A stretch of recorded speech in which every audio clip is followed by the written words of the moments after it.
Buenas tardes, hermanos.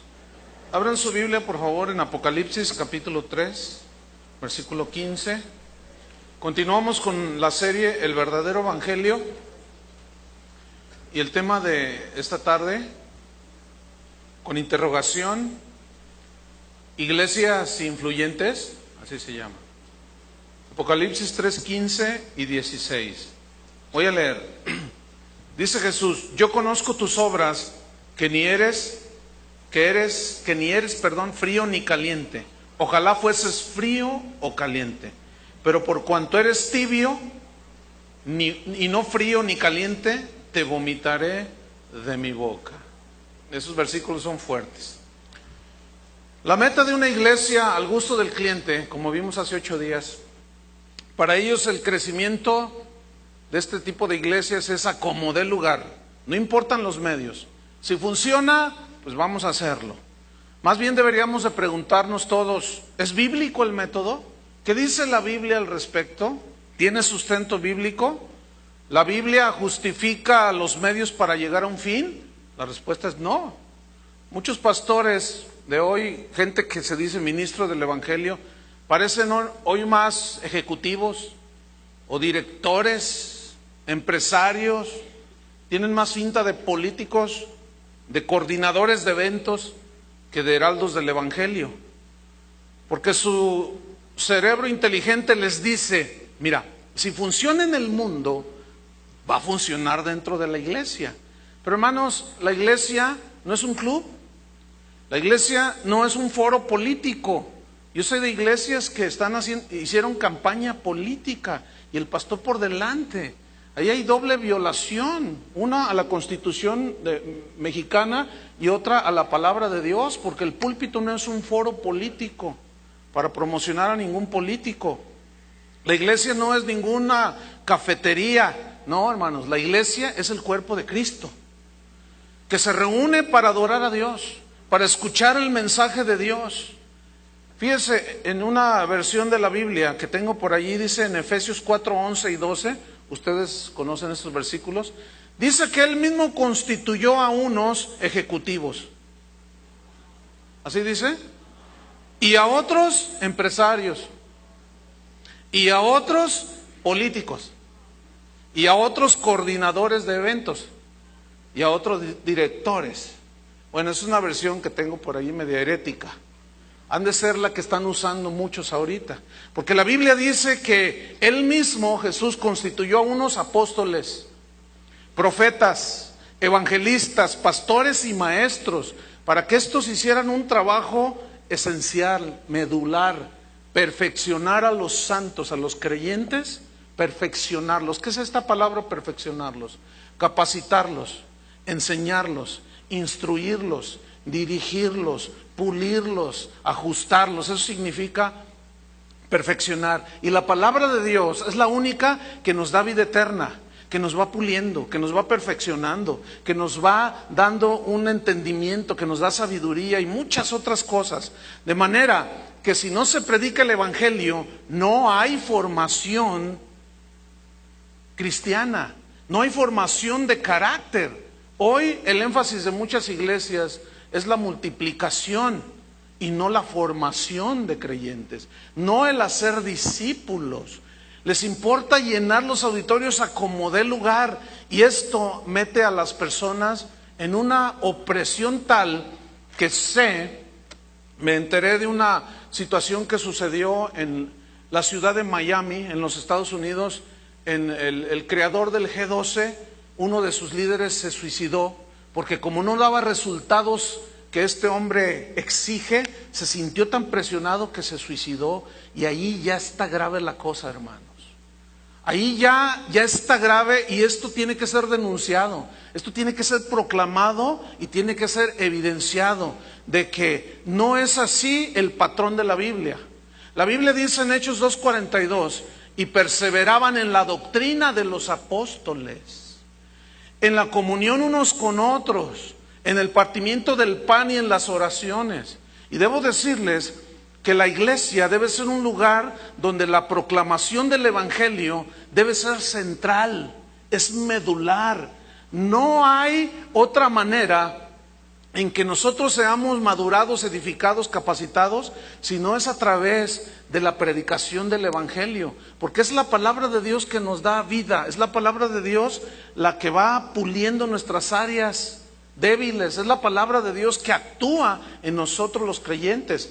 Y si se nos llena la cabeza con cursos de superación personal, cursos de autoestima y un montón de filosofías mundanas, la gente se queda con sus pecados y en su imperfección. Y la palabra de Dios dice que la proclamación del Evangelio, de lo que Jesús es capaz de hacer con nosotros, es medular en un púlpito cristiano, en cualquier iglesia que se precie de ser cristiana.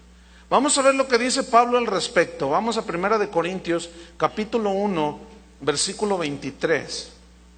Dice así: pero nosotros predicamos a Cristo crucificado. ¿Por qué Cristo crucificado?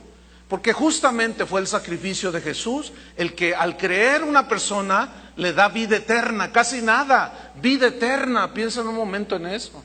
Pero si no se predica al Cristo crucificado, sino al Cristo complaciente, al Cristo que es amor, pero no al Dios de la justicia, la gente se queda con sus pecados. Y eso es gravísimo, hermanos. No, Pablo decía que dice, nosotros predicamos a Cristo crucificado, para los judíos ciertamente tropezadero, y para los gentiles es locura. Por eso muchos diluyen el mensaje del Evangelio, porque para algunos es tropezadero. No digas esto, no digas lo otro, no digas aquello, no le digas pastor, dile director, no digas esto, dile aquello. Y empezamos a diluir el mensaje del Evangelio, y para algunos es tropezadero, y para otros es locura. Por eso hay que acomodarlo al pensamiento del mundo, y eso no se hace, hermanos. Capítulo 9 de 1 Corintios, en el versículo 16, 1 Corintios 9, 16, dice Pablo: pues si anuncio el Evangelio, no tengo por qué gloriarme, porque me es impuesta necesidad, y ay de mí si no anunciar el Evangelio. Escuchen esto: ay de mí, decía Pablo, y todos los pastores deberíamos de temblar ante esto. Ay de nosotros si no les predicamos el Evangelio. Podemos incorporar un montón de pensamientos y filosofías de gente sabia, mundana, pero no tienen poder alguno para salvarnos ni transformarnos. Sin embargo, la palabra de Dios tiene todo el poder para hacerlo. En 2 Corintios capítulo 4, en el versículo número 5, dice Pablo aquí: porque no nos predicamos a nosotros mismos, porque nosotros mismos fuimos salvos, hermanos. En nosotros no hay poder alguno para transformar a nadie. Dice, no nos predicamos a nosotros mismos, sino a Jesucristo como Señor, como aquel ante quienes los que decimos que somos sus hijos debemos de rendirnos al señorío de Jesús. Es decir, que Él es el que marca las pautas, Él es el que da las instrucciones, Él es la cabeza de la iglesia, Él es el fundador de la iglesia, es el que sustenta la iglesia. Por lo tanto, nos debemos a Jesús. Como hace rato cantábamos: estoy hambriento de ti, sin ti estaría perdido. Y es la verdad, hermanos. ¿Por qué traicionar el mensaje del Evangelio con filosofías de hombres sabiondos del mundo? ¿Por qué? No tiene sentido, hermanos. 2 Timoteo capítulo 4, Pablo le dice a Timoteo, 2 Timoteo 4 versículo 1, le dice: te encarezco delante de Dios y del Señor Jesucristo, te pongo cara a cara con Dios, como testigo que juzgará a los vivos y a los muertos en su manifestación y en su reino, que prediques la palabra. ¿Cuál palabra? La palabra de Dios. Que instes a tiempo y fuera de tiempo, es decir, no dejes de insistir a tiempo y fuera de tiempo. ¿Con qué? Con la palabra, porque la palabra de Dios es, como dijo Pedro a la pregunta de Jesús: ¿ustedes también se quieren ir? ¿A quién iremos? Si solamente tú tienes palabras de vida eterna. Que prediques la palabra a tiempo, fuera de tiempo. Redargúyeles, dice. O sea, confróntalos con su realidad, repréndelos, exhorta con toda paciencia y doctrina, porque vendrá tiempo, y esos tiempos son ahora, Cuando no sufrirán la sana doctrina, significa no soportarán escuchar la sana doctrina, la que nos lleva a Dios, la que nos liga con Dios.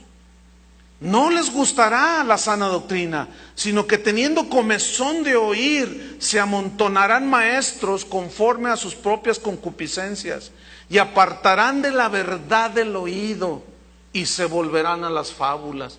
Y hoy esos predicadores los encontramos por todos lados, hermanos. Dice que tendrán comezón de oír la gente. Esto significa, es una expresión que significa cuando tú tienes comezón en la espalda o en algún lado que te rascas, sientes bien a gusto, ¿verdad? Cuando no te puedes rascar la espalda, le dices a tu esposa, ay, ráscame, ráscame. Y te rasca y ay, qué rico, qué rico. Significa que la gente quiere escuchar mensajes que sienten rico, que les gustan esos mensajes. Haciendo vana la cruz de Cristo, sin compromiso, sin santidad, un evangelio abaratado, un evangelio mezclado, un evangelio corrompido, un evangelio light. Y la iglesia, hermanos, es la proclamadora, es la columna y baluarte de la verdad. No podemos traicionar el evangelio de Jesucristo, hermanos, no.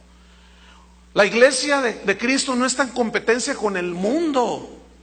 Por muchos años yo escuché una frase que me molestaba mucho, porque se empezaron a hacer eventos masivos, se contrataban los mejores auditorios del país, se ponían un montón de luces, unas camaritas de humo, un buen equipo de sonido, y empezaba ahí la música, la alabanza, y nos quedábamos apantallados y decíamos, ya no tenemos que ir al mundo, porque ahora nosotros es tal la excelencia de lo que hacemos, que ya no le pedimos nada al mundo. Pero yo siempre me peleé con ese asunto, y yo les decía, no digas eso.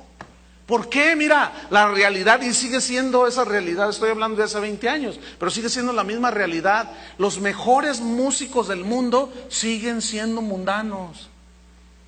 Los mejores espectáculos están en el mundo.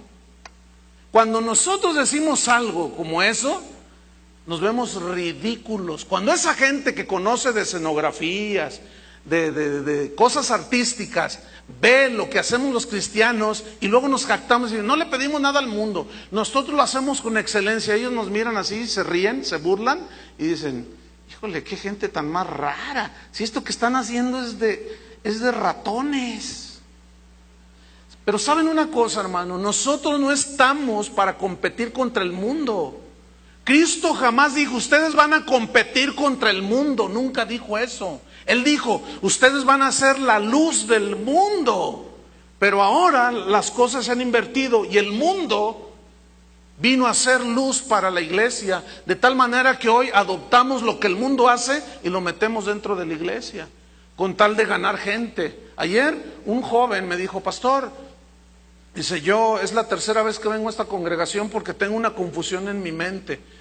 Dice, yo me reúno en una iglesia aquí en Guadalajara, una iglesia que está en el G12, pero pastor, ya no alabamos a Dios, dice, ahora metieron luces y cámaras de humo y bailan música del mundo. Y dice, y él fue con el pastor y con el líder de jóvenes y le dijo, oye, pero ¿por qué hacen esto? Y le dijo, mira, es que así vamos a traer a la gente del mundo a la iglesia. Hágame usted favor, ¿el fin justifica los medios?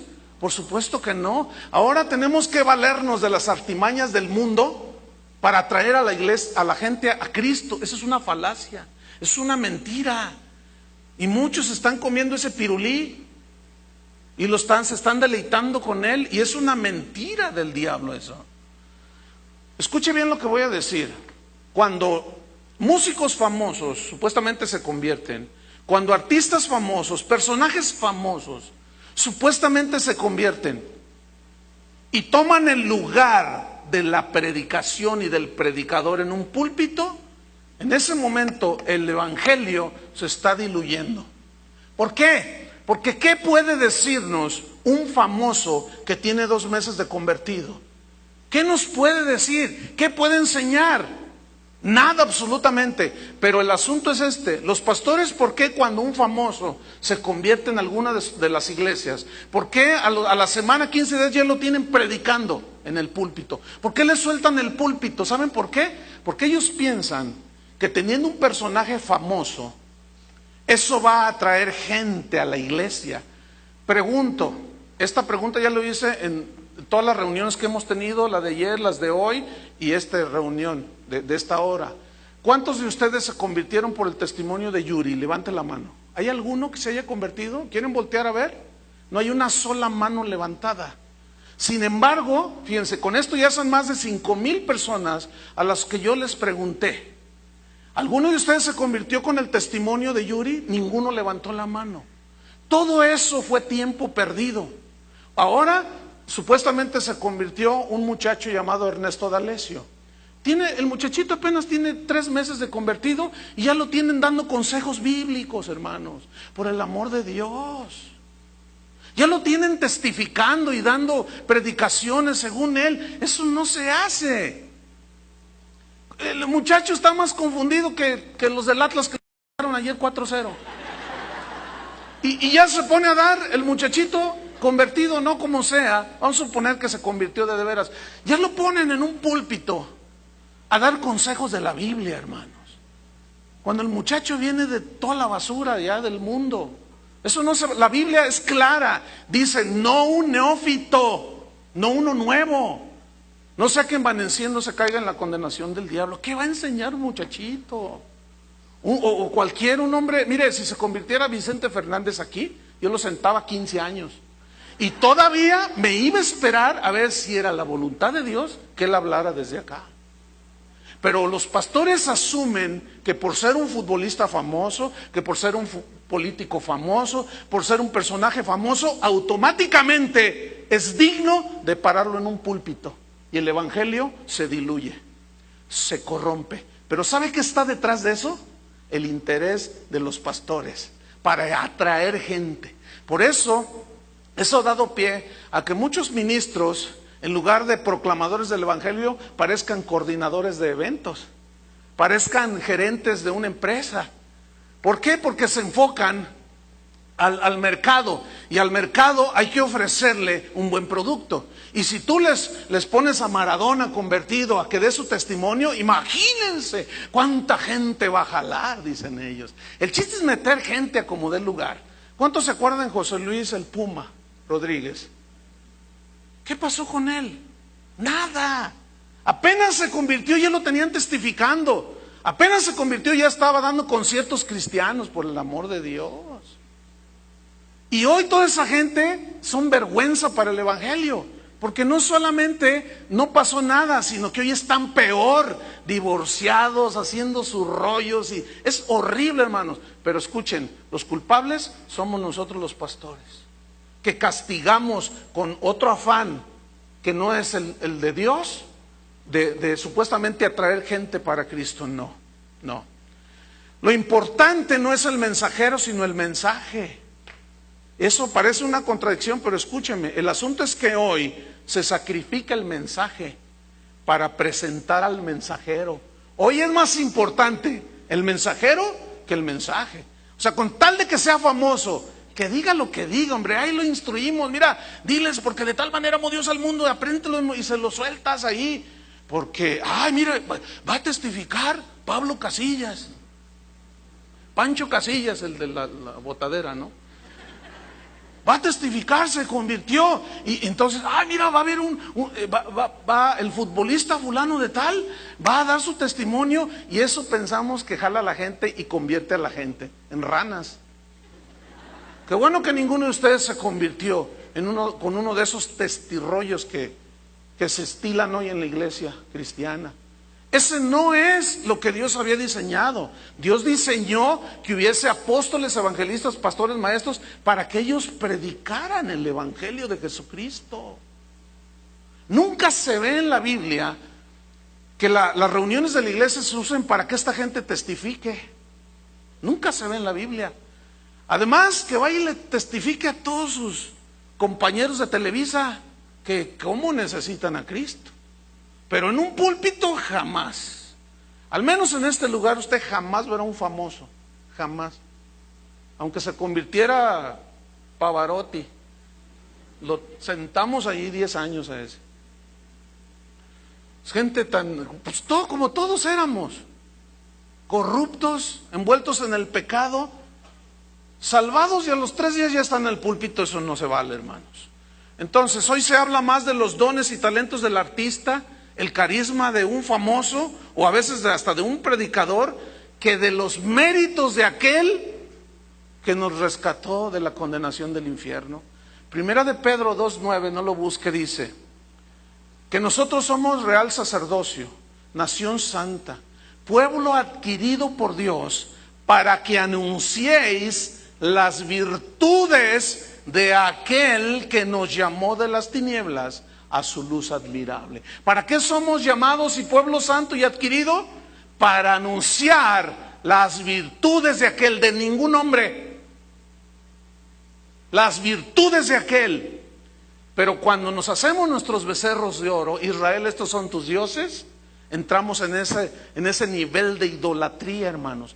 Y no le podemos ni debemos atribuir a ningún ser humano, por más lleno de talentos y dones que tenga, no le podemos atribuir solo lo que Dios puede hacer.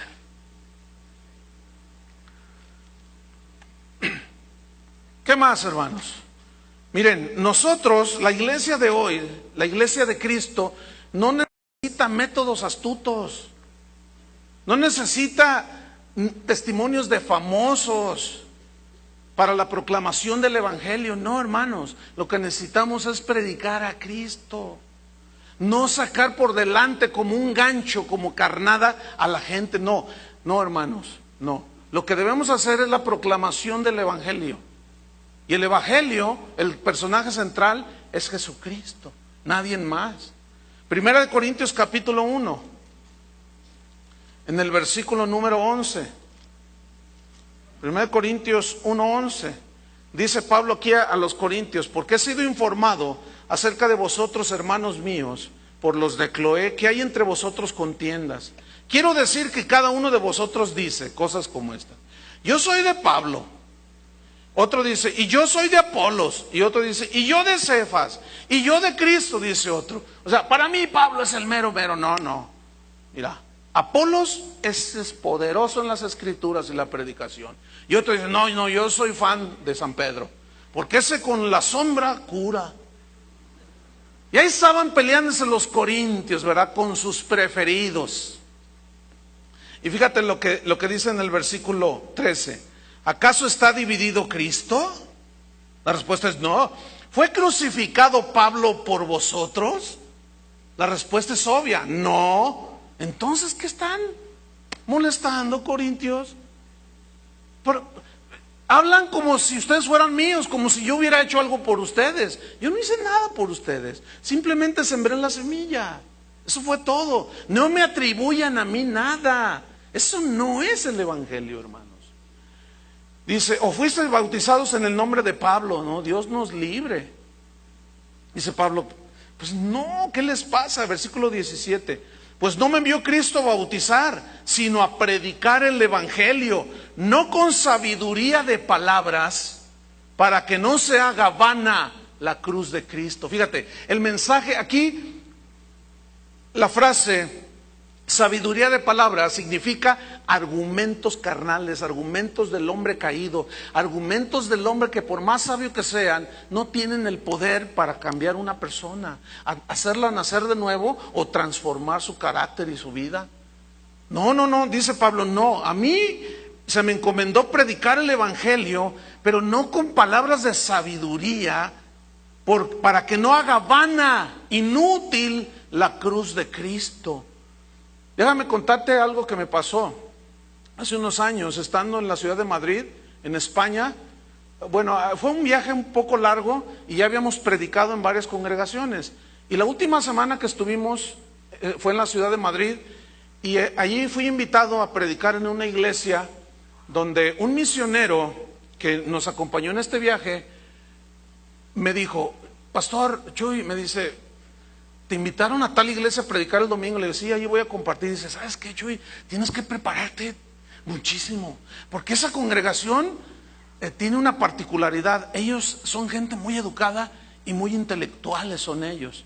Pero parece, hasta ese momento yo ya había entendido que este mexicano, porque es un misionero mexicano, que estaba en ese entonces en España, él tenía un complejo de inferioridad, porque ciertamente los españoles tienen, culturalmente, son más educados que nosotros, son más intelectuales, leen más, son más preparados que nosotros. Nosotros andamos leyendo Chanoc, Memín Pinguín, no sé cuánta rollo de esos. Ellos no, ellos leen filosofía, leen literatura pues interesante del conocimiento universal y no sé cuánta cosa. Entonces yo le dije, no, sí, mira, te aseguro, mira, ya acabo de leer a Platón, acabo de leer a Aristóteles, me quemé toda la enciclopedia británica y encontré, mira, les voy a dar un mensaje tremendo. Y yo cerrándole el ojo a un amigo que estaba allí también. Ya habíamos notado que medio cobarde, ¿no? Y medio acomplejado, el totonaquita que andaba de misionero allá. Bueno, llegamos a esa iglesia y ciertamente, hermanos, una iglesia pequeña, 70 miembros más o menos, pero ciertamente había gente muy distinguida allí, mundanamente hablando, carnalmente hablando. Había intelectuales, gente muy preparada, había catedráticos de la universidad en Madrid, había pintores, o sea, gente destacada en las artes y en la intelectualidad. Entonces, ya me presentan y yo empiezo a predicar el pasaje. Di un mensaje expositivo, un sermón expositivo sobre el joven rico. Y apenas iba 10 minutos de la predicación y estaban llorando, hermano. Yo tuve que cortar la predicación. Ya ven que a mí me gusta el evangelio eterno, así predicar largo. Yo tuve que, cuando quieran que le corte, nomás se agarran llorando y ya le corto. Tuve que cortarle, hermano, porque la gente estaba llorando. Yo dije, no, tenemos que orar. Finalmente hago un llamado. Y todos se pusieron de pie, y todos pasaron al frente. Y empecé a orar por ellos. Y el pastor se me acercó y me dijo, Chuy, dice, tú no sabes, esto es un milagro como nunca. Y yo, ¿qué milagro de qué? Pues no había paralíticos que se habían levantado. Dice, mira, Chuy, es que tú no entiendes, hacer que se ponga un español de pie reconociendo que es pecador, olvídate, dice, tiene que ser un milagro. Y hoy ha sucedido este milagro, dice. Pues yo estaba contento y el pastor contento, pues todos felices, ¿no? Cuando los despide, se me acerca una señora bien copetona, ciertamente muy distinguida la señora, y se acerca todavía secándose sus lágrimas y me da la mano y así muy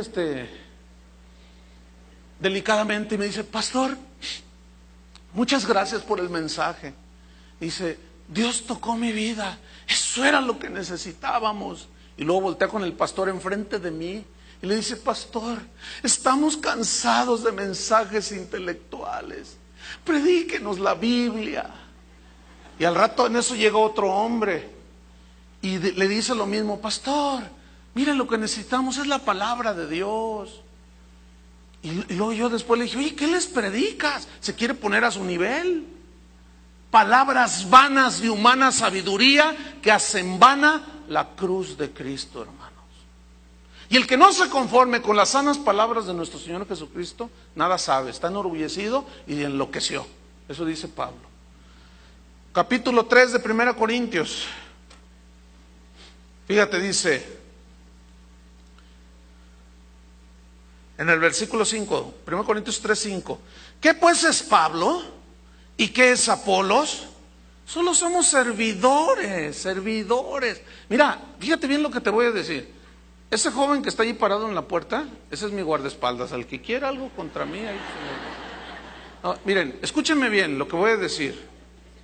Lo que él está haciendo allí es lo mismo que yo estoy haciendo acá, solo sirviendo. No hay ninguna diferencia. La única diferencia es que a mí me tocó predicarles el evangelio. Pero lo que él hace, sirviéndoles a ustedes, los que limpian aquí, los que hacen, los que solo somos servidores, hermanos. No merecemos más reconocimiento que ese. Es más, cuando Jesús dijo, cuando ustedes hagan lo que tenían que hacer, no se enorgullezcan, no se paren el cuello. Digan, siervos inútiles somos porque hicimos lo que teníamos que hacer. Esa era nuestra responsabilidad. Si nosotros proclamamos el evangelio lo más puro posible, eso es lo que teníamos que hacer. No merecemos reconocimiento alguno de nadie. Y eso es lo que está diciendo aquí Pablo. Nosotros solo somos servidores, dice el versículo 5, por medio de los cuales habéis creído. Porque el compañero aquí, el hermano que está ahí en la puerta, está él poniendo su parte para que ustedes escuchen la palabra de Dios. Y todos los que servimos, dice, solamente somos servidores por medio de los cuales habéis creído. Dice el versículo 6, yo planté, yo hice mi parte, Apolos la regó. ¿Así dice? Regó la semilla. Pero el crecimiento, ¿quién lo dio? Lo ha dado Dios. Entonces escúcheme bien. Ningún pastor, ningún ministro, ningún cristiano se puede jactar de que tiene una iglesia de tal tamaño, de que tiene una iglesia muy influyente. Ningún cristiano se puede ni se debe jactar. Yo tengo el don de no sé quién, yo tengo el doctor, es un don nadie. ¿Cuál? Porque todo lo que tienes, todos los talentos, habilidades, propiedades, capacidades, todo te ha sido dado por Dios. ¿Sí o no? Entonces fíjense, toda la gloria y el reconocimiento es para Él. Yo sembré, dijo Pablo, Apolos regó, pero Dios dio el crecimiento. Aquí nadie se queda con el mérito, hermanos. El mérito es de Él. Fíjate lo que dice el versículo 7. Así que ni el que planta es algo, ni el que riega, sino Dios que da el crecimiento. Nadie es nada aquí. Nadie es nadie aquí, sino solo Dios, porque Él es el que finalmente hace producir por medio de la palabra de Dios. Ahí la importancia de predicar el evangelio. Yo me he encontrado con que hoy se le llama iglesia influyente a la iglesia, a la mega iglesia, a la iglesia grande que tiene poder económico, que tiene entre sus miembros algunos políticos, algunos artistas, gente famosa. A eso le llaman iglesia influyente. Es una iglesia que puede organizar eventos grandes en la ciudad, eventos masivos, porque tiene para pagarles a los predicadores que cobran y a los cantantes que cobran, tiene para pagarles. Contrata al artista cristiano del momento, y a eso le llaman una iglesia influyente. ¿Cómo era la iglesia del libro de los Hechos? Ay, no nos hable de eso, pastor. Esa iglesia rancia, anticuada, fuera del contexto del mundo moderno. Sus prácticas de antaño ya no nos sirven hoy. Tenemos que contextualizar la iglesia de hoy con las tendencias del mundo, dicen los sabiondos de este tiempo. No, hombre, la iglesia del libro de los Hechos, una iglesia aburrida, una iglesia sin atractivo. ¿Será así? Pues fíjese una cosa, justamente el libro de los Hechos muestra lo que es verdaderamente una iglesia influyente. Esta sí era una iglesia influyente. ¿Por qué? Porque los miembros de los cristianos de ese tiempo eran entregados a Dios, eran consagrados. Había tal comportamiento, tal santidad en los miembros de esa iglesia. Eran tan apegados a la enseñanza de los discípulos, eran tan guardadores de la fe, se amaban entre ellos, compartían de sus bienes que ellos tenían, compartían con el que tenía necesidad. La gente era valorada como tal, nunca se les puso un número en la frente como el día de hoy. Dios cuidó tanto esa iglesia que trajo un juicio inmediato sobre Zafira y Ananías, ¿se acuerdan? Porque dijo el Señor, no, mi iglesia yo la quiero limpia, mi iglesia yo la quiero pura. Si no sucede esto en la actualidad, pregunto, ¿no será porque no es su iglesia? ¿O será que de qué santidad la cuida si no hay? Por eso no pasa nada. Pero la verdadera iglesia no es la que imita al mundo. La verdadera iglesia no es la que se inspira en el mundo.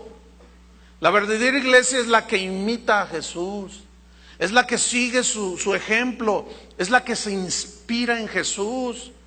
La verdadera iglesia es la que da fruto de Dios, es la que da fruto del Espíritu, no frutos mundanos o una mezcla de humildad y vanagloria y orgullo. Fíjense hasta dónde ha llegado. Acabo de recibir un correo donde, híjole, ya ahorita ya a estas alturas ya no sabe uno. Con gran alegría queremos comunicarles que el hermano, me voy a guardar ahora el nombre, el hermano Pancho Casillas está nominado a recibir un Grammy. Fíjate nomás, hermano. Ahora el mundo premiándonos a nosotros, hazme favor. Es inconcebible eso. El mundo premiándonos a nosotros como el mejor álbum cristiano de música. ¿Ustedes creen que el sacrificio de Jesús fue para eso? ¿Para que el mundo nos premiara con estatuas? Contéstenme. Sin embargo, con orgullo comunicamos a nuestros hermanos que el hermano fulano de tal ha sido nominado para la entrega de un Grammy. Ay, Dios mío, ¿qué está pasando? Vamos a ver, hermanos, la historia de una iglesia influyente. Se llamaba la iglesia en Laodicea. Abra su Biblia en Apocalipsis, capítulo 3. La iglesia en Laodicea. Y aquí hay un mensaje de Jesús a los cristianos de esa iglesia. Dice en el 3:14, y escribe al ángel de la iglesia en Laodicea. Aquí el ángel se refiere al pastor, porque el pastor es el responsable.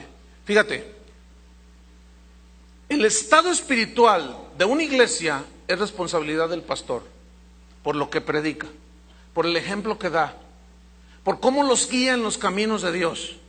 Y como está una iglesia, el nivel espiritual y el estado espiritual, la condición espiritual de una iglesia es responsabilidad de un pastor. Por eso la carta va dirigida al pastor. Y escribe al ángel, o entiéndase al pastor de la iglesia en la Odisea. Déjeme darle unos datos históricos que van a resultar interesantes para lo que vamos a compartir ahora. La Odisea fue una ciudad que fue fundada por un rey, Antíoco II, en el siglo III antes de Cristo. Y este nombre, la Odisea, se lo puso en honor a su esposa. Así se llamaba, la Odisea. Y el nombre la Odisea significa justicia del pueblo. Significa, entre otras cosas, el pueblo es el que manda. Porque entonces el derecho romano ya tenía mucho auge y ellos pues se jactaban de que el derecho romano, la democracia la habían desarrollado de una manera tal que era el mejor sistema de gobierno, bla, bla, bla, XX. Y el pueblo, voz del pueblo, voz de Dios, decían. Pero fíjense qué cosas, esta mujer, la Odisea, más tarde traicionó al marido, lo envenenó, para variar. Esta ciudad, la Odisea, fue un centro muy importante, el más importante del Imperio Romano en ese tiempo. La Odisea es lo que hoy es parte de Turquía, para que ubique ahí en la Europa oriental o del este. Era un centro comercial porque había grandes negociantes. Ellos tenían una industria textil extraordinaria, de primer mundo. Ellos criaban ovejas negras, de lana negra, y la procesaban de una manera que hacían unos abrigos de oveja negra, pero espectaculares. Eran famosísimos en todo el mundo y ellos exportaban a todo el mundo. Ganaban tanto dinero, tenían tanto dinero, que hasta tenían bien desarrollado un sistema bancario en esa ciudad.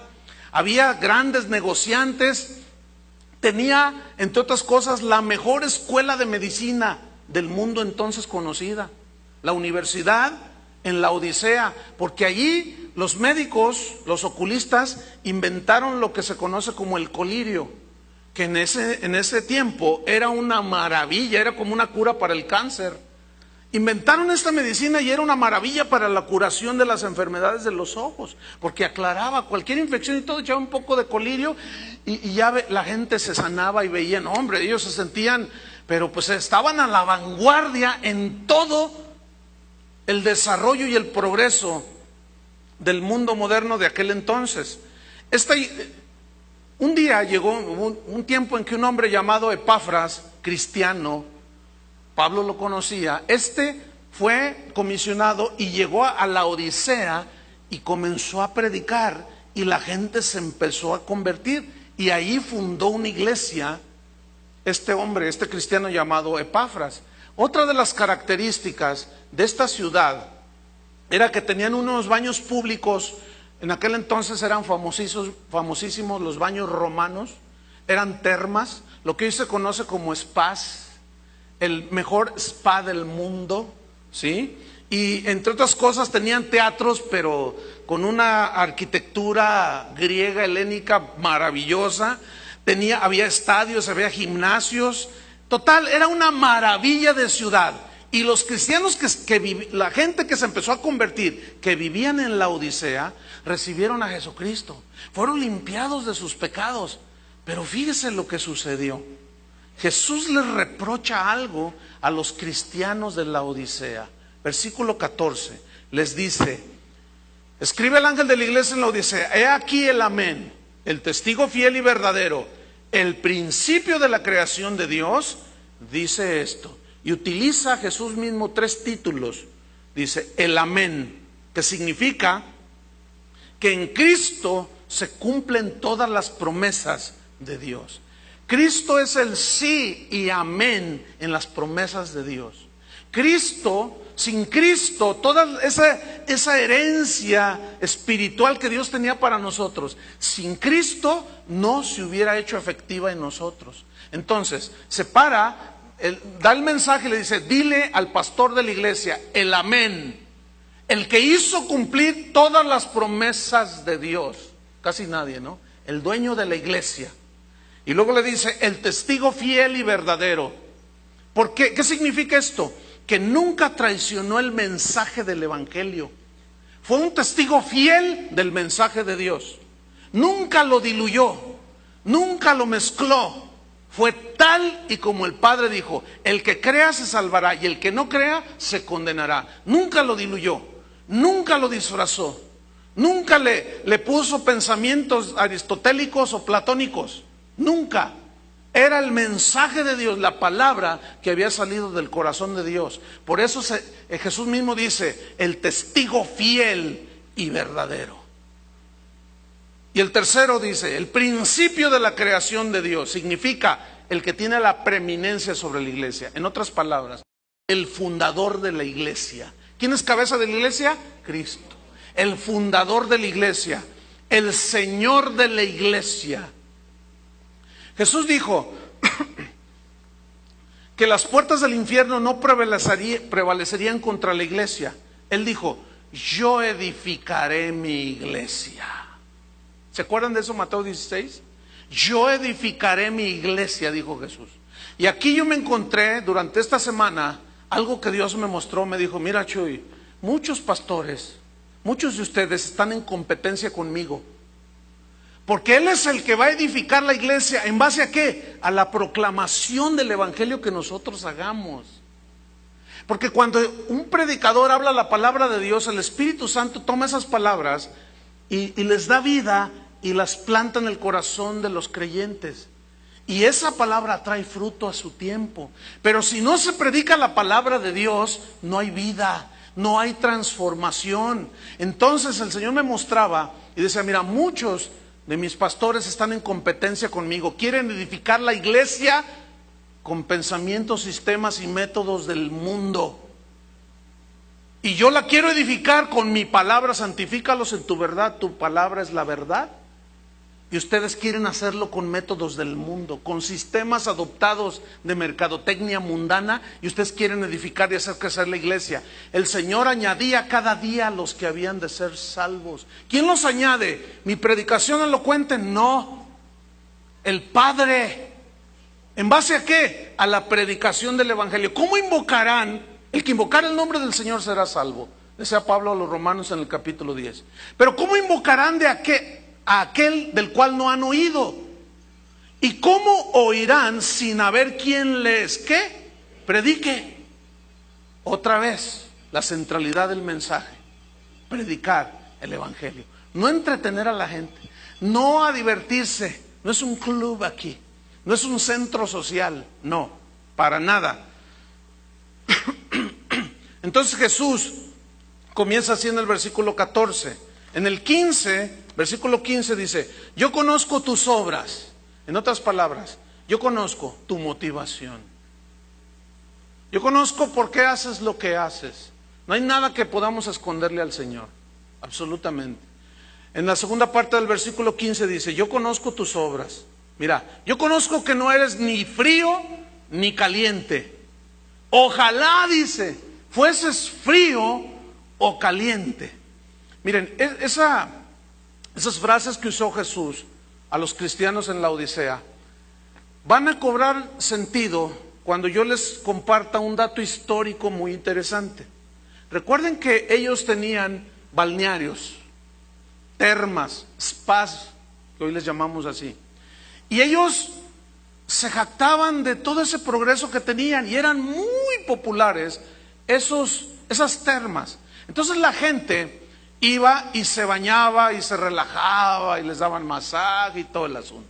Bueno, resulta que esa agua de termal la traían por medio de acueductos que los romanos habían construido, que son unas obras de arte, tema aparte. A mí me ha tocado verlos así personalmente. Tú dices, wow, que realmente la arquitectura y la ingeniería que desarrollaron era digna tú dices, wow, de veras, gente inteligente.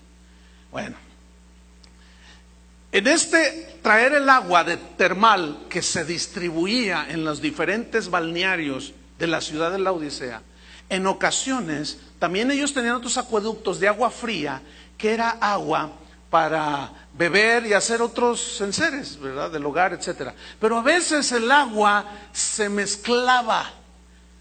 El agua fría se mezclaba con el agua termal, que es caliente. Y cuando llegaba a las tinas de baño romano, llegaba tibia el agua.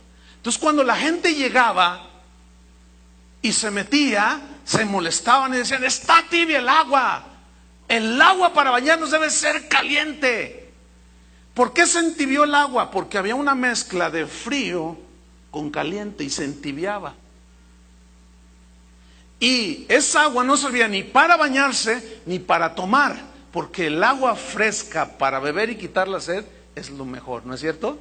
Entonces, cuando Jesús les dice, no eres ni frío ni caliente, sino por cuanto eres tibio, te vomitaré de mi boca. Ellos estaban entendiendo perfectamente a qué se refería Jesús, porque ellos hacían lo mismo. No, agua tibia para beber, no, a mí dame agua fresca. Agua tibia para bañarme, no, a mí dame agua caliente. Y ellos menospreciaban y decían, yo no, esa agua no quiero nada. Ahora, fíjate bien, les dice Jesús, pero por cuanto eres tibio y no frío ni caliente, te vomitaré de mi boca. No sirves ni para una cosa ni para otra. En otras palabras, hermanos, mira, la mezcla de lo mundano con lo espiritual, de lo carnal con lo espiritual, hermano, el Señor no lo traga. No, el Señor no consiente con una persona que dice que es cristiana y tiene un pie en el mundo y otro en Cristo. Ese es un tibio. O somos o no somos. Fíjate lo que dice Jesús: ojalá fueses frío. Porque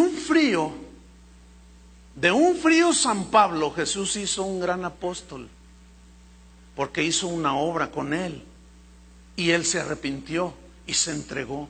Y de un calientito fogoso como Esteban, Dios hizo el primer mártir, que su nombre quedó escrita con su misma sangre en el libro del Cordero. Pero con un tibio no se puede hacer nada. No sirve ni para una cosa ni para otra. Preferible que estés frío para que Dios pueda hacer algo, o caliente para que también Dios te use, que tibio. Que tibio. ¿Qué fue lo que llevó a los laodicenses a ser una iglesia tibia?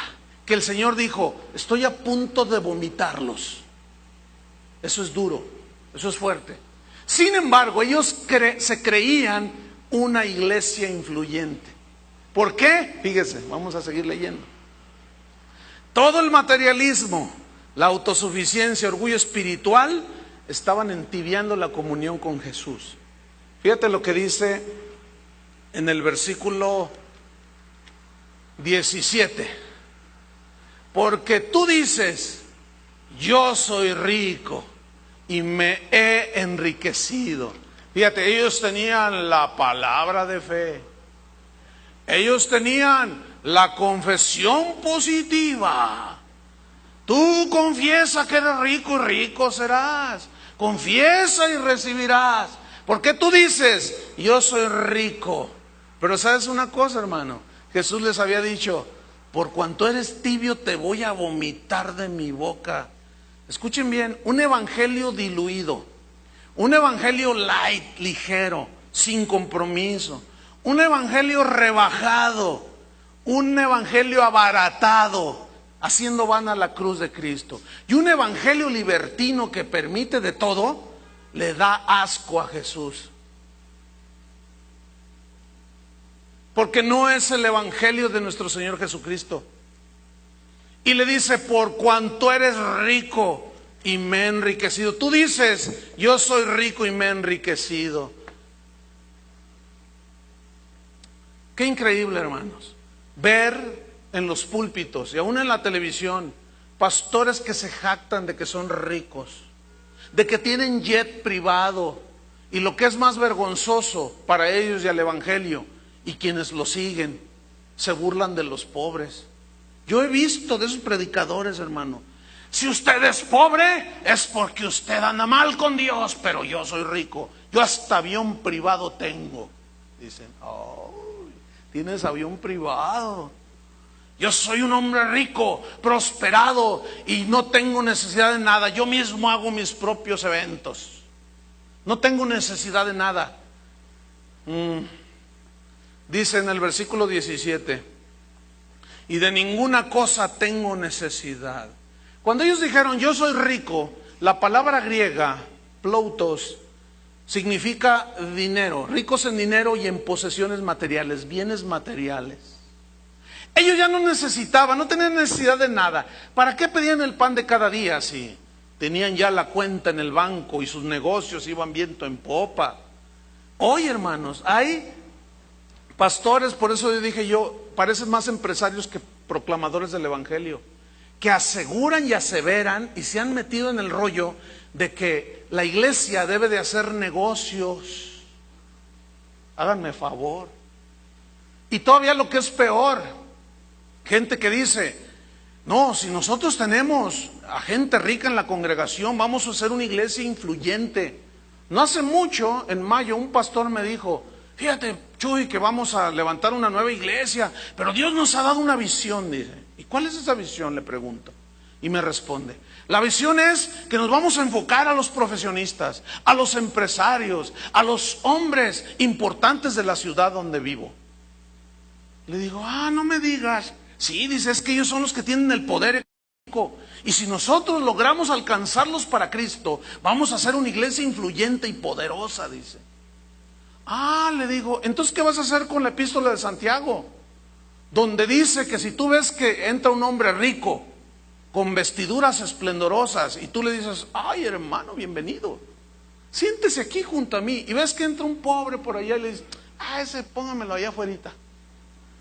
¿Qué dice la Biblia? Hacéis excepción de personas y cometéis pecado.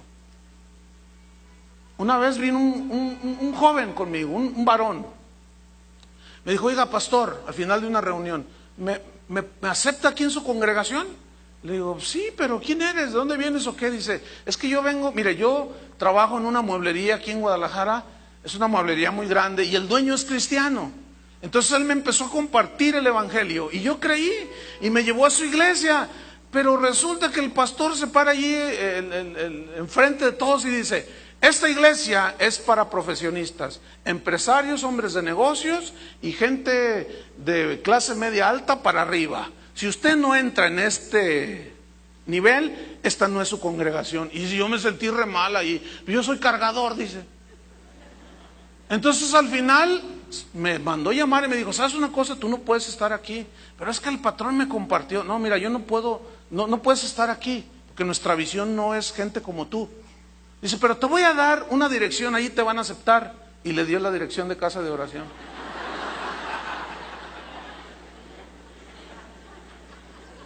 Qué vergüenza, ¿no? Yo le dije, no, claro que aquí te aceptamos, claro, ¿por qué no? ¿De dónde sale todo ese rollo, hermanos?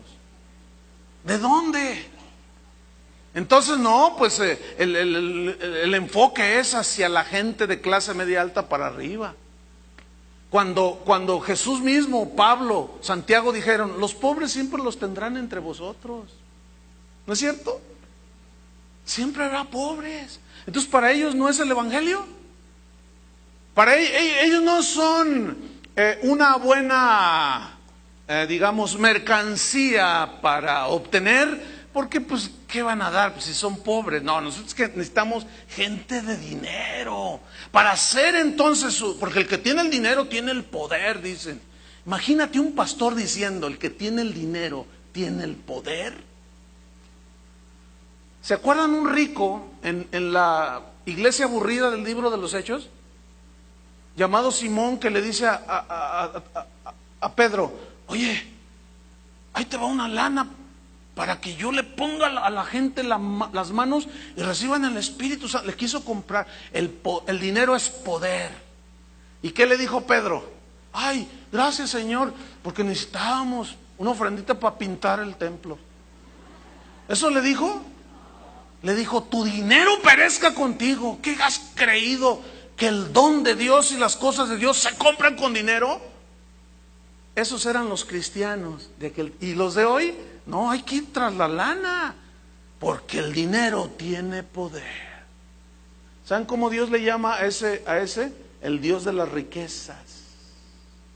Y es el que todo el mundo adora, pues ya se ha colado, hermanos, a la iglesia.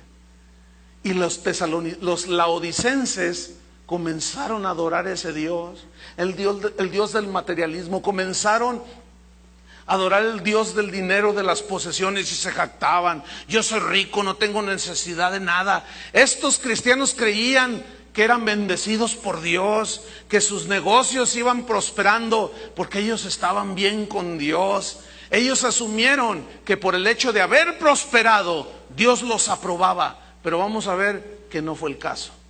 Versículo 17. Porque tú dices, yo soy rico, ninguna cosa tengo necesidad. Jesús les muestra su verdadera condición, fíjate. Y les dice, y no sabes, dice, que tú eres, les dice 5 cosas. Tú eres un desventurado, miserable, pobre, ciego y desnudo. Vámonos. No, que nosotros somos una iglesia influyente y nosotros tenemos poder económico. Y mira cuánta gente hay en la iglesia, Señor. Me dan asco. ¿Te imaginas? Eso fue lo que les dijo. Me dan asco. Ustedes dicen esto y lo otro, pero lo único que son desventurados, miserables, pobres, ciegos y desnudos. Déjenme una breve explicación de cada uno. Desventurados, les dijo. Del griego taleiporos, que significa angustiado. Angustiados por querer prosperar. Afanados, angustiados. Y una vez que logran la riqueza, están angustiados porque no tienen paz. Lo que son. Unos desventurados, angustiados. No tienen paz. Miserable, del griego eleinos, que significa dignos de dar lástima. Imagínate el Señor. Ellos vienen acá, no, nosotros somos una iglesia bien poderosa y bendecida. Acabamos de tener un concierto con el mejor cantante cristiano. Le pagamos $25,000 que nos cobró. Hubo tanta bendición, hubo un avivamiento tremendo. Me dan asco. Me dan lástima. ¿Te imaginas que el Señor te dice, me das lástima? Eres un miserable, le dice. Eres un pobre, del griego tokos, que significa mendigar. Habla de una pobreza espiritual, no una riqueza espiritual. Ellos eran ricos y prósperos materialmente hablando y le atribuían que eso había sido producto de su devoción a Dios y estaban engañados. Porque así como los que adoraron el becerro de oro le atribuyeron al caballo, digo, al becerro ese, le atribuyeron que él los había sacado de Egipto. Así ellos muchas veces, escúchenme bien, hay cristianos que le atribuyen a Dios su prosperidad a Dios y Dios no fue el que los prosperó. Fue su propia ambición. Porque escúchenme bien, hermanos, ¿cómo hizo su fortuna Bill Gates? ¿Cómo hace su fortuna Carlos Slim? ¿Dios los bendijo? No me diga. Es la capacidad que tenemos de ir detrás de algo y poder lograrlo. Así es que eres un desventurado, miserable, pobre, que andas mendigando allí del mundo. ¿Qué no te basta mi palabra? Al diablo con tu palabra y las instituciones. Necesitamos otras cosas aquí. Y ahí andas mendigando. Es un pobre espiritual, desventurado, miserable, pobre, ciego. Del griego tuflos. Habla de una ceguera espiritual. Acuérdense que ellos habían inventado en su universidad el colirio. Y cuando les dice ciegos, porque después les dice, échate poquito colirio para que veas. O sea, Jesús hace un juego de palabras allí con sentido espiritual. Ciegos y desnudos. ¿Se acuerdan de esos abrigos negros de piel de oveja extraordinarios que costaban mucho dinero?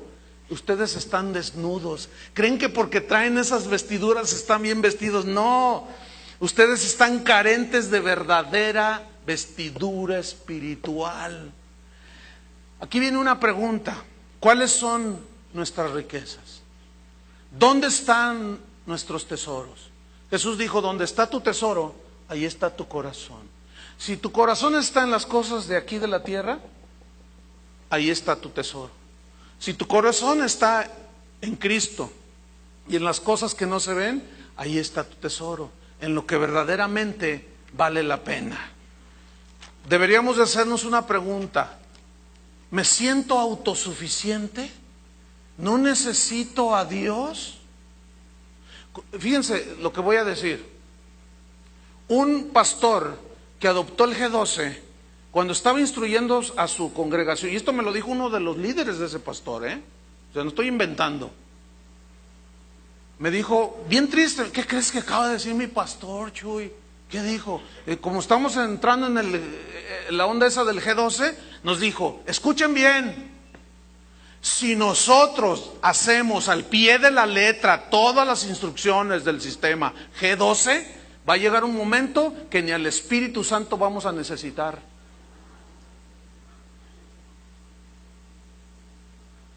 ¿Te imaginas? ¿A cuántos se les enchinó la piel así como que, ay, ¿cómo? Eso dijo, hermano. ¿Y sabes por qué lo dijo? Porque él fue a la Ciudad de México a oír un congreso sobre ese tema y el que estaba exponiendo lo dijo. Miren, hermanos, ustedes lo hacen tal y como nosotros lo hemos diseñado, ni al Espíritu Santo vamos a necesitar, lo vamos a dejar descansar allá, porque esta es la visión de Dios. Ni al Espíritu Santo van a... No tengo necesidad de nada. Mira, ya crecimos sin tu ayuda, Dios. Fíjate nomás, hermano. Ay, ser ciego es una desgracia, ¿no creen? Yo conozco un amigo que me comentaba cómo fue que quedó ciego. Él es ministro del Evangelio. Dice que cuando era un niño jugando béisbol, la pelota le pegó aquí en la cabeza, en la sien, y su ceguera fue instantánea. Se dañaron sus córneas, sus retinas, todo se quedó ciego.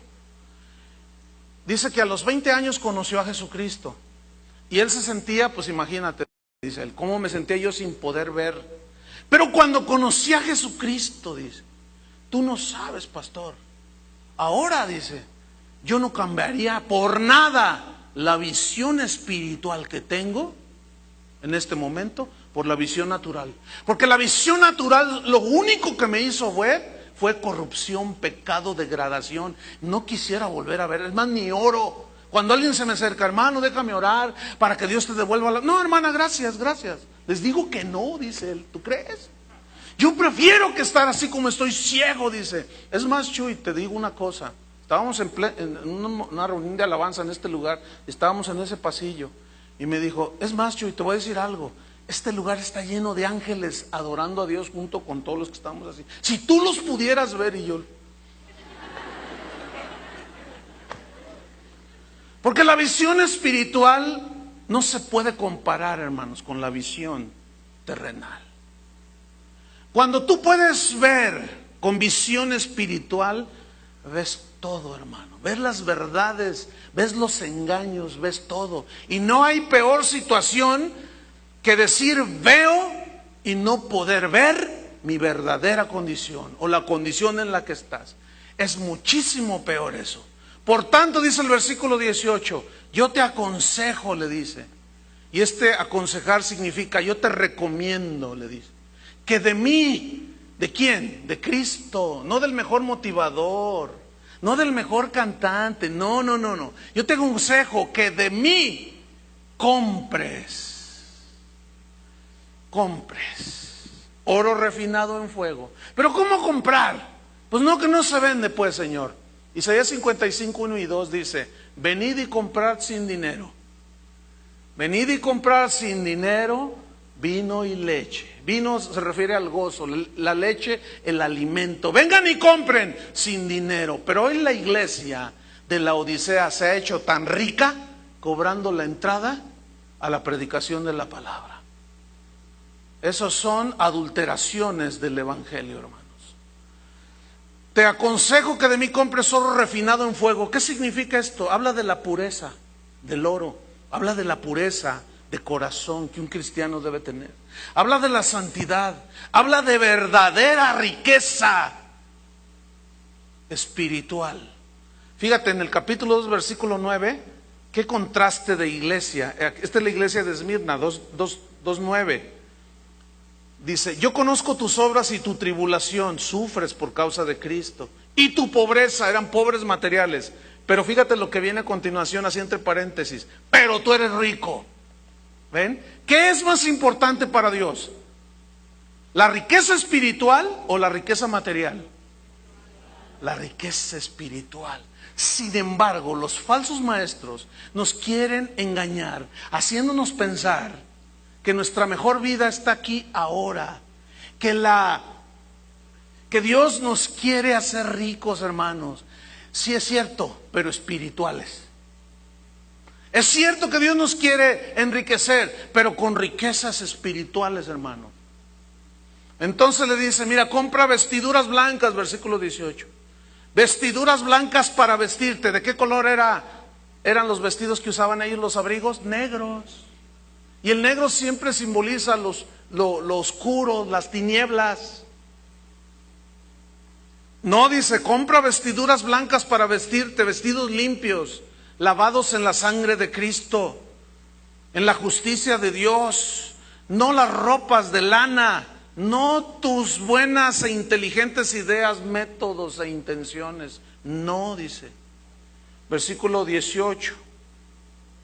¿Qué más le dice? Y que no se descubra la vergüenza de tu desnudez. La desnudez aquí habla de que no se descubra todas esas ideas tontas, métodos humanos, filosofías humanas, conceptos humanos torcidos. No, dice, mira, sin embargo, tú estás desnudo, que todo el mundo está viendo la vergüenza de tu desnudez, pero no hay peor ciego que el que no se ve a sí mismo, hermanos. Y yo creo que tenemos que ser muy analíticos en este sentido, que cada uno de nosotros tiene que observarse.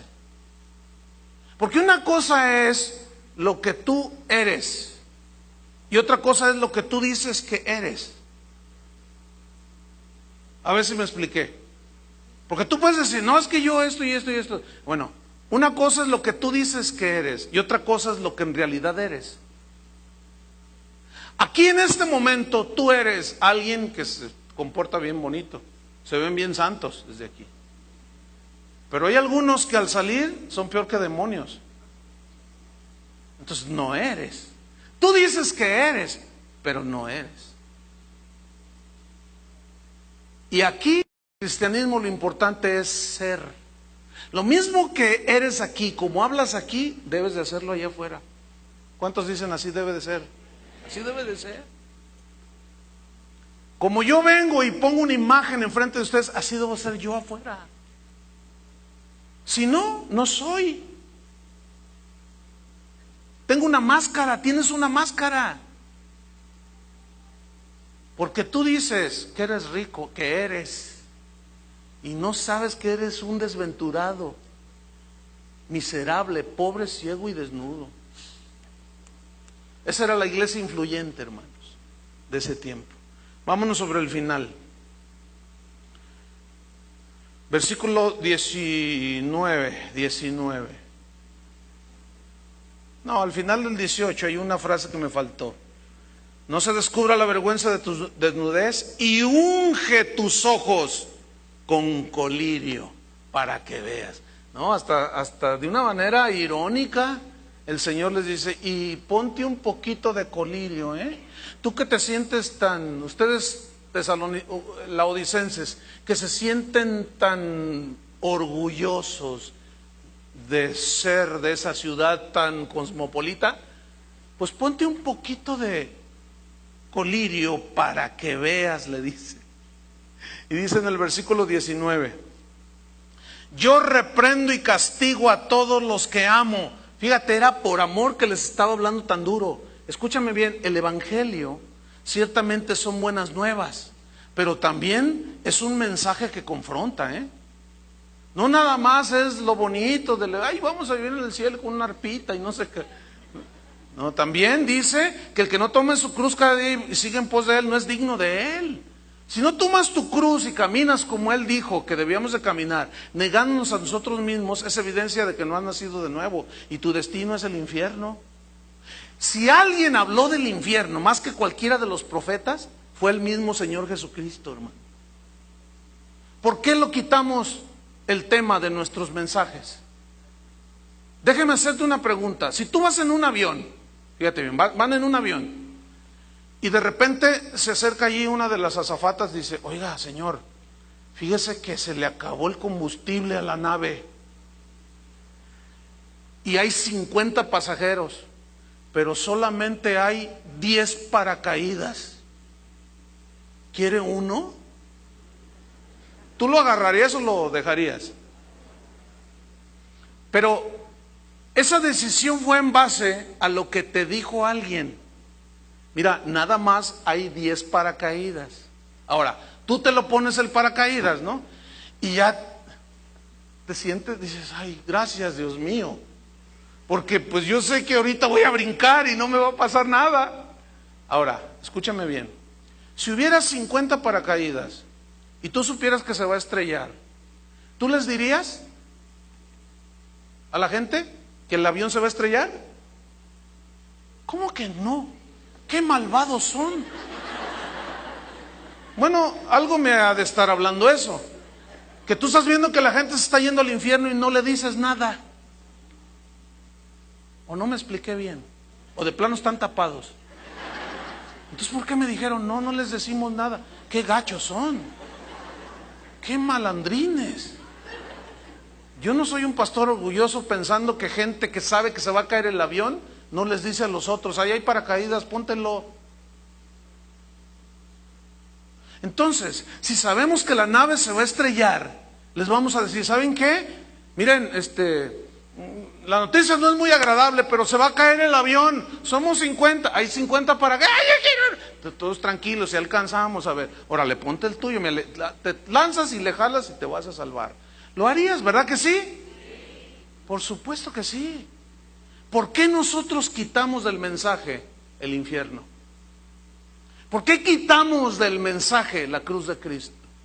¿Por qué quitamos el mensaje el compromiso? ¿Por qué quitamos del mensaje la santidad? Lo único que están haciendo muchos predicadores es mandar a la gente al infierno. Pero aquel día, hermanos, los vamos a ver nosotros maldiciendo a sus pastores, diciéndoles, por su culpa estoy aquí, por su culpa estoy aquí, ¿por qué nunca me dijo la verdad y solamente me rascó el oído con sus mensajes motivacionales? Yo no quisiera estar en los botines de esos ejecutivos pastorales. Yo tengo que cumplir mi compromiso con Dios de predicar el evangelio. A algunos no les gusta, se van y se salen, pero al menos ya se fueron, largaron sabiendo que si no se acomodan con Dios, se van a ir al infierno. No pueden decir que no se los dijimos. Amén. Termino aquí el versículo 20. En el 19, yo reprendo y castigo a todos los que amo. Sé pues celoso con celo de Dios y arrepiéntete. ¿De qué se tenían que arrepentir los laodicenses, hermano? Fíjate el versículo 20. He aquí, yo estoy a la puerta y llamo. Si alguno oye mi voz y abre la puerta, entraré a él y cenaré con él y él conmigo. Desgraciadamente, hermano, muchos predicadores que no estudiamos la Biblia, que no estudian la Biblia, porque yo sí la estudio. No me creo el super sabiondo, pero yo soy consciente de que el mensaje tiene que ir en el contexto correcto. Pero escuchen, ese versículo se usa siempre para evangelizar a la gente. Y oigo a los predicadores y a los evangelistas, acepta a Cristo, dicen. Aquí yo estoy a la puerta y llamo. Si alguno oye mi voz, entraré a él y cenaré con él y él conmigo. Escuchen bien, ese mensaje no se lo estaba diciendo a los no creyentes, ¿sí o no? Se los estaba diciendo ¿a quiénes? A sus hijos. ¿Qué había sucedido con los cristianos de la Odisea? Habían echado a Cristo afuera. Estaba afuera, ellos con su avivamiento, con su becerro de oro a todo lo que daba, y Cristo afuera. Y dice, ¿saben qué? Han mezclado todo, estoy a punto de vomitarlos, pero les voy a dar una oportunidad. Sean celosos, pero celosos de Dios y su palabra, y arrepiéntanse, porque estoy tocando a sus corazones. Estoy tocando a sus entendimientos. Si alguno abre la puerta, entraré a él y cenaré con él y conmigo. Es decir, volveremos a tener comunión. ¿Sabes qué es lo que hace huir la tibieza? Cuando te arrepientes y te reconcilias con él y él vuelve a una comunión contigo. Porque el pecado carnal y todo, el hacer a un lado el mensaje de Dios, hermanos, pervierte el evangelio y el Señor se hace a un lado. Pero ahí está la exhortación de él. Sé pues celoso y arrepiéntete. Finalmente, el único remedio contra la tibieza es volver a la comunión con Dios. No podemos ni debemos castigar el mensaje, hermanos. Miren, podemos hacer reuniones donde nos la pasemos en compañerismo cristiano, contentos, podemos cenar, pero jamás castigar el mensaje del evangelio. Jamás diluirlo. ¿Qué vamos a hacer de la iglesia? ¿Un campo de experimentación carnal y mundano? ¿O lo que Jesús tenía planeado para ella? La luz del mundo. ¿Qué vamos a hacer? Yo me inclino por lo último. Que seamos la luz del mundo, hermanos. No tenemos que hacer absolutamente ninguna estrategia mundana para la proclamación del evangelio. ¿Qué vamos a hacer? Oremos. Inclina tu rostro, cierra tus ojos, no te distraigas. Es importante este momento. Jesús le dijo, al que venciere le daré que se siente conmigo en mi trono, así como yo he vencido y me he sentado con mi Padre en su trono. El que tiene oído, oiga lo que el Espíritu dice a las iglesias. Este mensaje es tan actual, hermanos. Este mensaje es tan actual, de cómo puede haber una mezcla de agua fría con agua caliente y se entibia el agua. Y el Señor no quiere tibieza, el Señor quiere consagración total. Señor, ciertamente esta no es la iglesia de la Odisea en su contexto histórico, pero han pasado 2000 años y estamos aquí. Y los embates del mundo, ese león que anda ese diablo que anda como león rugiente buscando a quien devorar, que ha devorado muchos sectores de la iglesia, pastores, ministros del evangelio, que han traicionado el mensaje, lo han rebajado, lo han abaratado, lo han mezclado. Y ese alimento es venenoso. Señor, guárdanos. Queremos estar calientes, fervientes en el Espíritu, amando al que nos amó obedeciendo al que es digno de ser obedecido, adorando al único que es digno de ser adorado, respetando y honrando al único sabio Dios. Los demás solo somos servidores, no somos algo, no somos nada, porque Cristo es el que da el crecimiento, porque Dios es el que produce el querer como el hacer, porque Dios es el que tuvo la iniciativa de salvación, porque Dios es la fuente, hermanos, y Jesús es el amén, el testigo fiel y el Señor de la iglesia. Y ante Él, al menos en este lugar, hermanos, siempre nuestras reuniones girarán alrededor de Él, no de los becerros de oro, sino de Jesús. Y siempre la palabra de Dios será predicada en este lugar. Este es un compromiso que hemos hecho con Él y con ustedes, porque ustedes son pueblo de Dios. Jesús murió por ustedes y no es justo que nosotros los entretengamos con filosofías, haciendo vana la cruz de Cristo. No es justo. Aquí hay gente que viene de pueblos de 2-3 horas, que se vienen manejando para venir a escuchar la palabra de Dios, para venir a adorar a Dios. Y se me hace un crimen que esa gente que va a las iglesias, a veces trasladándose distancias enormes, se les dé cualquier cosa, se les explote y se burlen de ellos. Eso no se vale. Vamos a defender la fe, hermanos, vamos a defender la palabra de Dios y el evangelio. Ciertamente no somos perfectos, tendremos fallas, pero al menos por intención sincera no pararemos. Amén. Que Dios nos ayude, que Dios los bendiga.